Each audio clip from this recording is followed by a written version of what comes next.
Good evening. I am in Circle, Montana on Sunday night, and I got gas at that rest area, this Flying J, and I asked them where there's a rest area, and they said you can come right over the scales, take a nap here. Good morning. It's Monday morning. According to my phone, it's 4:14 in the morning, but that can't be right. There's the sun. This is where I stayed last night. Couldn't see it in the dark. A little sandpiper there running around. And the moon's still up. And it's it's a little chilly out on the plains, so. But it's not as cold as I thought it would be, but it's chilly. You gotta keep moving to stay warm. And that's the road I'm taking, 13 north. Okay. I forgot to mention last night, 10 miles ago, went over 4,000 miles on the trip. And tomorrow is 2 weeks into the trip. Now this is the other half of the scenic byway, so I'll be able to see it in the daytime. And the ranger at the southern part of the Teddy Roosevelt said, unlike North Dakota, which has the tall grass because they get a lot of rain and a lot of moisture, this grassland does not get a lot of rain. So the grass is shorter, it has a different look. So it definitely does. That almost looks like a desert.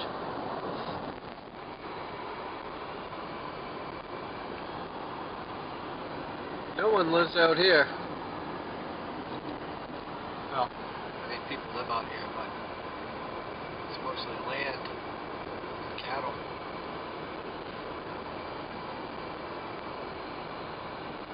Like that town I was in last night, Brockway, I think it was. I read their plaque, and it made it sound like they were a booming economy. I mean, I saw like a couple buildings, and that's it. It kind of looks like Bayview. Ranch.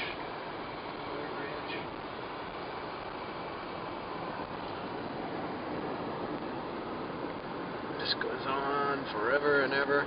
At the rest area, they said that you drive from one end of Montana to the other, from east to west. It's the equivalent of driving from New York to Chicago. So, big state.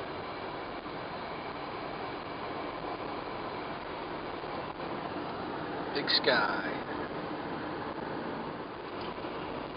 If I had known this, I had forgotten that Custer in the Battle of Little Bighorn was in Montana, not the Dakotas.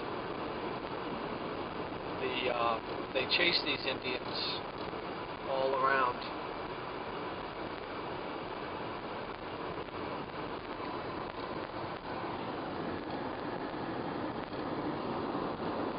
I believe this is the Missouri River, according to the map.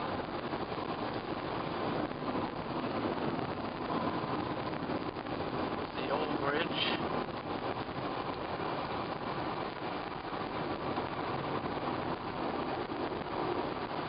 Don't look like it's used anymore.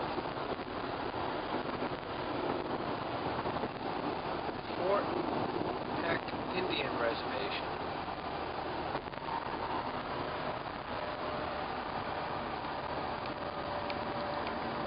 Roosevelt County.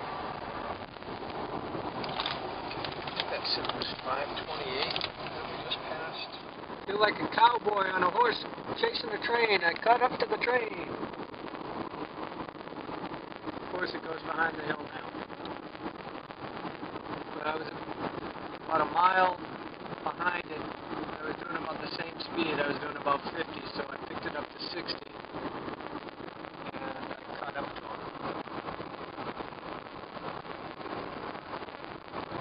I can't imagine how miserable it must be up here in the winter. Because you don't get this beautiful view unless you like white. Now, if I had a sports car out here with me,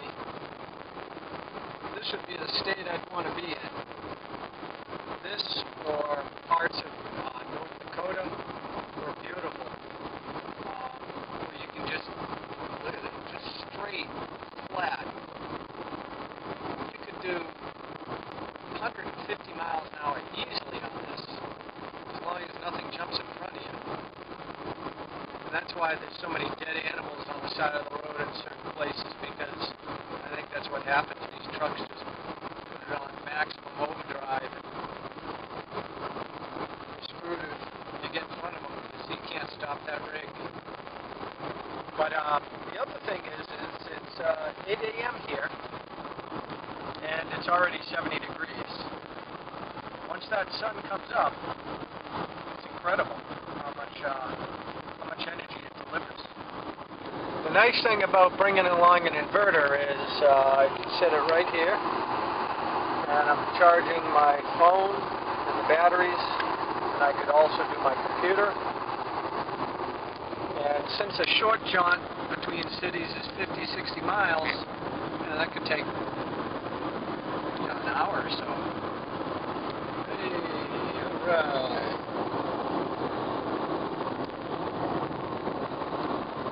That's coming from China. Some port out west. And it's going east. Instead of being on a truck, it goes by train. I still think, I'm sure it can be Googled, but I think more freight is moved by trains.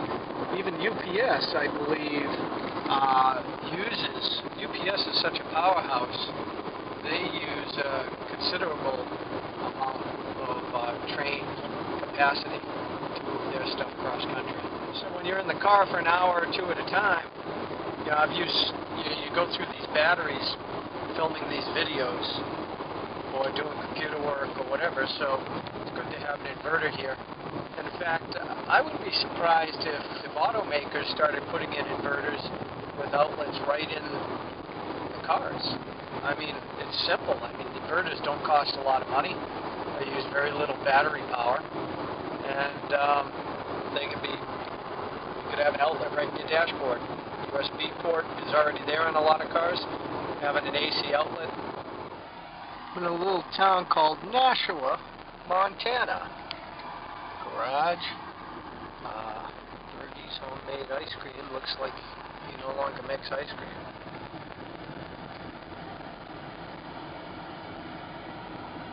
Post office. The Book Nook. Nashua, Montana. The train tracks right here. It's like some sort of service station here. The guy was sweeping the streets with one of those machines. Alright. There's a runway in his backyard. See the plane?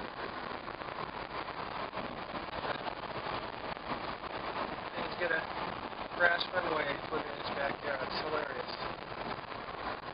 Now, there's no signs. I'm hoping Marina. There are no signs at all for Fort Peck, the dam.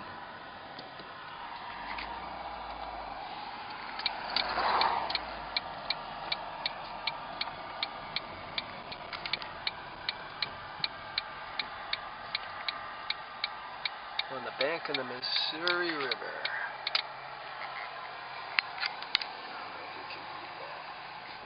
That actually is, she said, the largest earth-made dam. Largest man-made earth-made dam. This is the dam. I'm driving on the dam right now.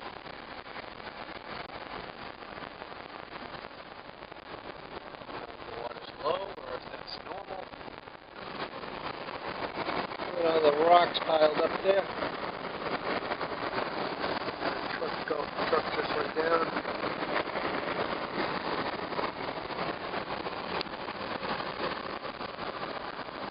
Day. That's a hot, hot sun too. You have to put on some sunscreen. Or the pumping stations didn't have a sign. Boy, the flies are just atrocious. You get the fishermen. This is the dam. Look at the flies. God. And I put on bug spray and they're still eating me alive. Look at them all. Holy.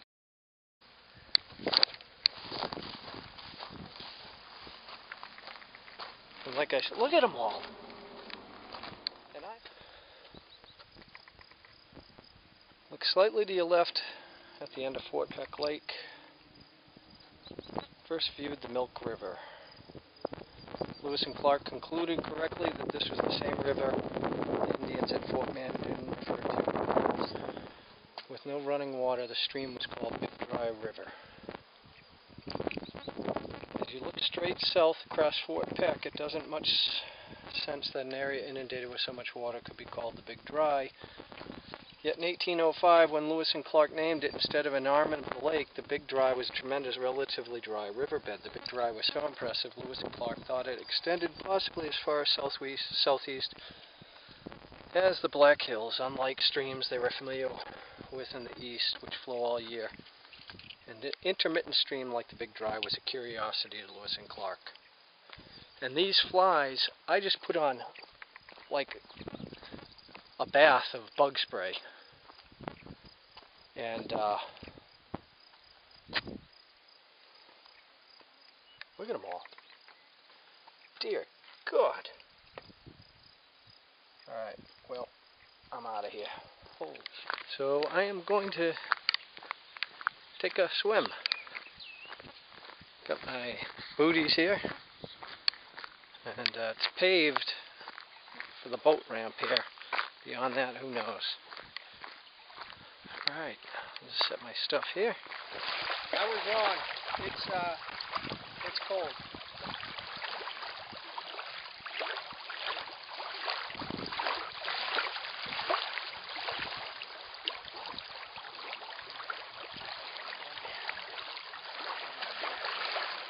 Slowly but surely, I'm working my way in. See how the train tracks go into that building there? Must be a maintenance facility of some type.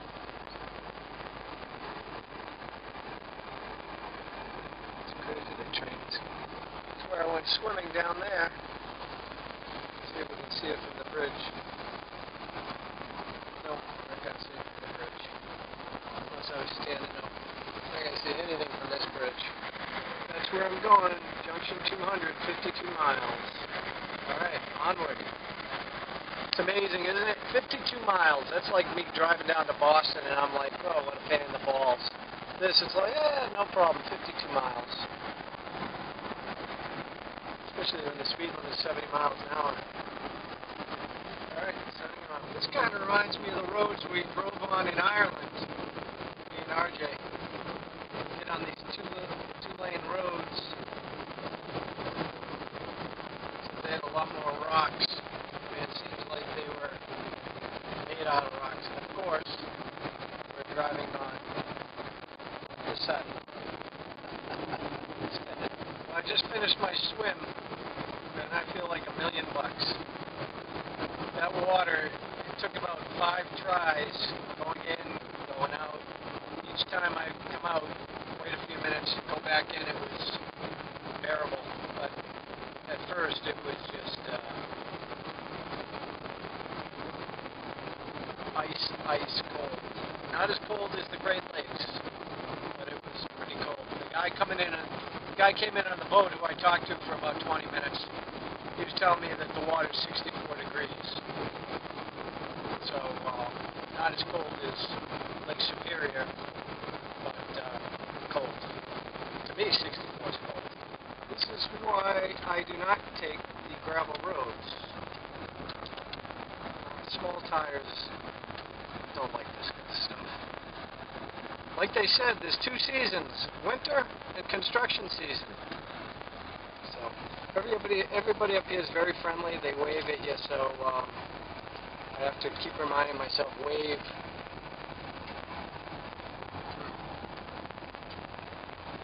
So she said this was not that far, this construction, so hopefully she's right. Look at the scenery there, very pretty. Looks like they're going to be putting up another bridge here, maybe. That guy back there on that bike. He's got one of those reclining bikes, and he had this USA flag draped over him for protection from the sun. He's on the side of the road, and I went by him doing 60, 65 miles an hour. And thought he had his thumb out. Thought he was backpacking, but he was bicycling out here, middle of nowhere, and he had his water bottle out. He only brought a little, not even 1 quart bottle. And I was like, "What are you doing out here without water?" He's like, "Well, I only have 5 miles to go." So, I mean, I always carry water with me. So I filled up his bottle, and he drank it dry, and I filled up again, and he said that would be good to go. And I said, "All right, ciao." He goes, "I believe in paying it forward." And I was like, okay.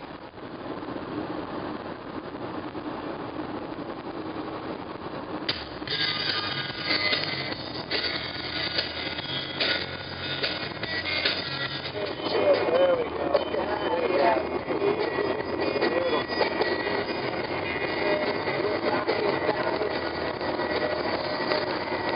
Big sky country, baby.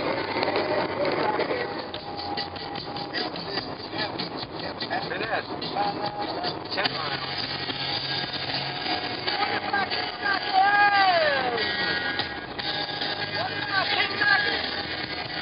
Minute, I'm going to take 245 or 249, something like that, south, west. Shortcut. Unfortunately, all they have are gravel roads around here to go south. So you got to go up big right angles.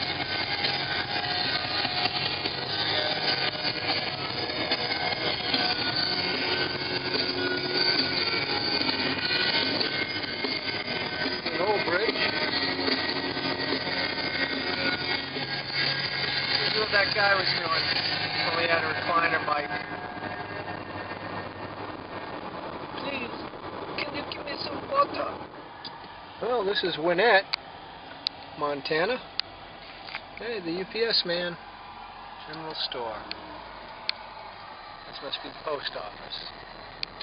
Cozy Corner, cafe and bar. Yep. Winnett, Montana.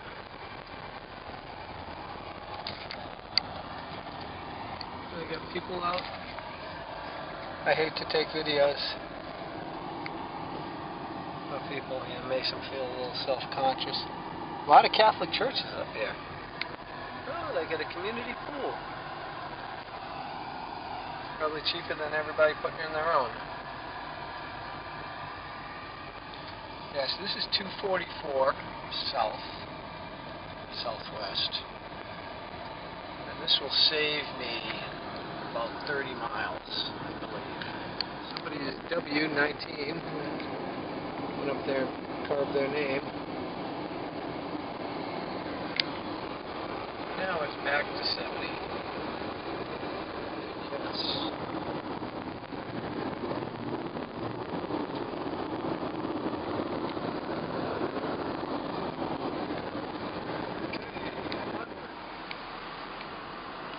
This is Roundup, Montana.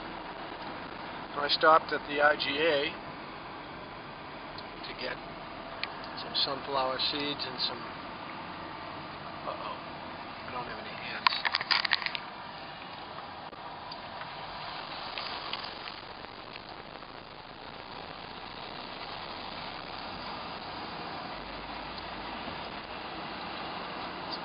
In these towns, it's like 25 through town.